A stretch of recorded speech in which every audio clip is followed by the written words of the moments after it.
साथियों नमस्कार। भारत माता की जय, वंदे मातरम। यम लक्ष्मीकांत की लिखी हुई पुस्तक भारत की राज व्यवस्था, जिसमें हम संविधान सभा की कार्यप्रणाली के अंतर्गत कल पढ़े थे। आज स्वतंत्रता अधिनियम द्वारा जो परिवर्तन किया गया था उसके बारे में बात करेंगे। संविधान सभा से खुद को अलग रखने वाली देसी रियासतों के प्रतिनिधि धीरे धीरे इसमें शामिल होने लगे। 28 अप्रैल 1947 को 6 राज्यों के प्रतिनिधि सभा के सदस्य बन चुके थे। 3 जून 1947 को भारत के बंटवारे के लिए पेश की गई माउंटबेटन योजना को स्वीकार करने के बाद अन्य देसी रियासतों ने उनके ज़्यादातर प्रतिनिधियों ने सभा में अपनी सीटें ग्रहण कर ली। भारतीय हिस्से की मुस्लिम लीग के सदस्य भी सभा में शामिल हो गए। भारतीय स्वतंत्रता अधिनियम 1947 ने सभा की स्थिति में निम्न 3 परिवर्तन किए। जैसे पहला क्या था? सभा को पूरी तरह संप्रभु निकाय बनाया गया, जो स्वेच्छा से कोई भी संविधान बना सकती थी। इस अधिनियम ने सभा को ब्रिटिश संसद द्वारा भारत के संविधान में बनाए गए किसी भी कानून को समाप्त करने अथवा बदलने का अधिकार दे दिया। दूसरा था कि संविधान सभा एक विधायिका भी बन गई। दूसरे शब्दों में कहा जाए तो सभा को 2 अलग अलग काम सौंपे गए। इनमें से एक था स्वतंत्र भारत के लिए संविधान बनाना और दूसरा था देश के लिए आम कानून लागू करना। इन दोनों कार्यों को अलग अलग दिन करना था। इस प्रकार संविधान सभा स्वतंत्र भारत की पहली संसद बनी। जब भी सभा की बैठक संविधान सभा के रूप में होती, इसकी अध्यक्षता डॉक्टर राजेंद्र प्रसाद करते और जब बैठक बतौर विधायिका होती तब इसकी अध्यक्षता जीवी मावलंकर करते। संविधान सभा 26 नवंबर 1949 तक इन दोनों रूपों में कार्य करती रही। इस समय तक संविधान निर्माण का कार्य पूरा हो चुका था। तीसरा था कि मुस्लिम लीग के सदस्य जो पाकिस्तान में शामिल हो चुके थे, उन क्षेत्रों से जो संबंध रखने वाले थे, भारतीय संविधान सभा से अलग हो गए। इसकी वजह से सन 1946 में माउंटबेटन योजना के तहत तय की गई सदस्यों की कुल संख्या 389 सीटों की बजाय 299 तक आकी गिरी।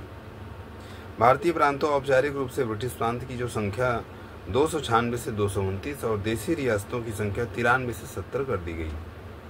31 दिसंबर 1947 को राज्यवार सदस्यता को अध्याय के अंत में तालिका संख्या में प्रस्तुत कर दिया।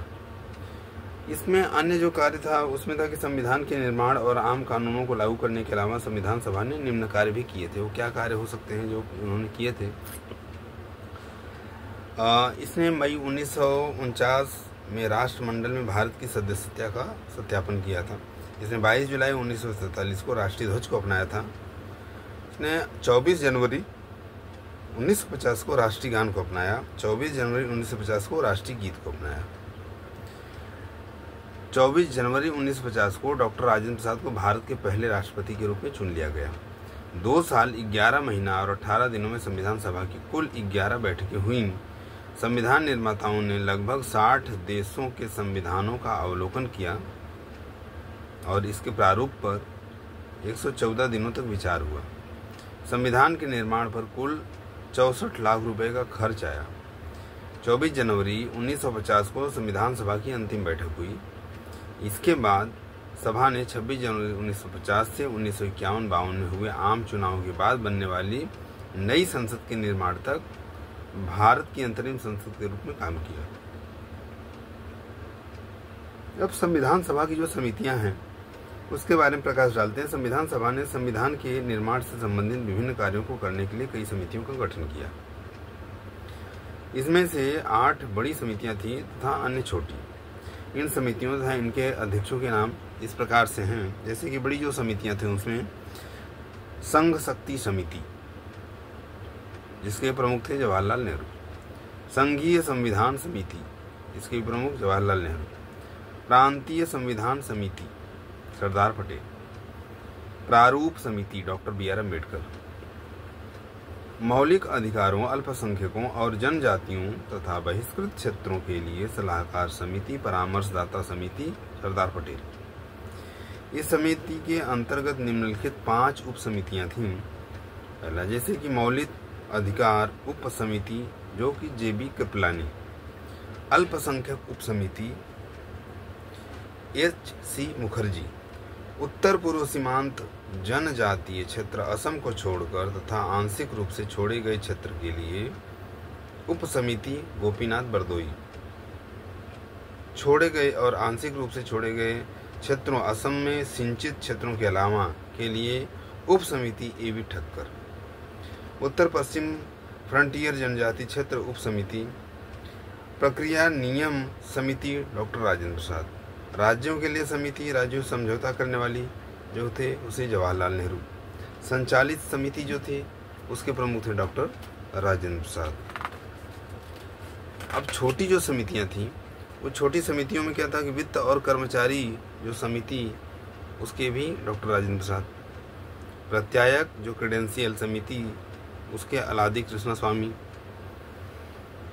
सदन समिति बी पट्टाभिसितारमैया। कार्य संचालन समिति डॉक्टर के मुंशी। राष्ट्र ध्वज संबंधी तदर्थ समिति डॉक्टर राजेंद्र प्रसाद। संविधान सभा के कार्यों के लिए समिति जे.बी. मालवंकर। सर्वोच्च न्यायालय के लिए तदर्थ समिति एस. वरदाचारी।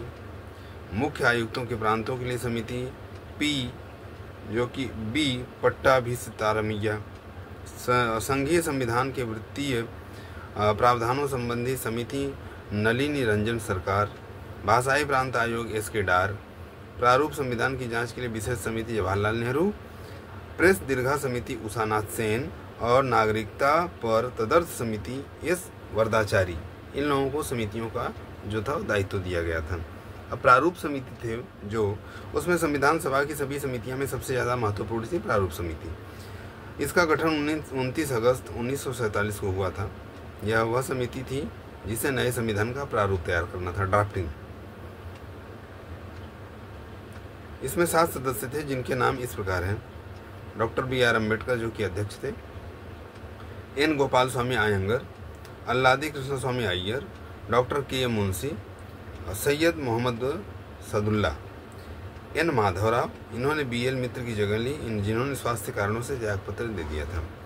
7वां थे टी.टी. कृष्णमाचारी। इन्होंने सन 1948 में डी.पी. खेतान की मृत्यु के बाद इनकी जगह ली थी। विभिन्न समितियों के प्रस्ताव पर विचार करने के बाद प्रारूप समिति ने भारत के संविधान का पहला प्रारूप तैयार किया। इसे फरवरी 1948 में प्रकाशित किया गया। भारत के लोगों को इस प्रारूप पर चर्चा करने और संशोधन का प्रस्ताव देने के लिए 8 महीने का समय दिया गया। लोगों की शिकायतों, आलोचनाओं और सुझावों के परिप्रेक्ष्य में प्रारूप समिति ने दूसरा प्रारूप तैयार किया, जिसे अक्टूबर 1948 में प्रकाशित किया गया। प्रारूप समिति ने अपना प्रारूप तैयार करने में 6 महीने से भी कम का समय लिया। इस दौरान उसकी कुल 141 बैठकें हुई थी। संविधान का जो प्रभाव में आना था वह इसके बाद आया, तो उसकी चर्चा अगले अंक में करेंगे। धन्यवाद। भारत माता की जय। वंदे मातरम।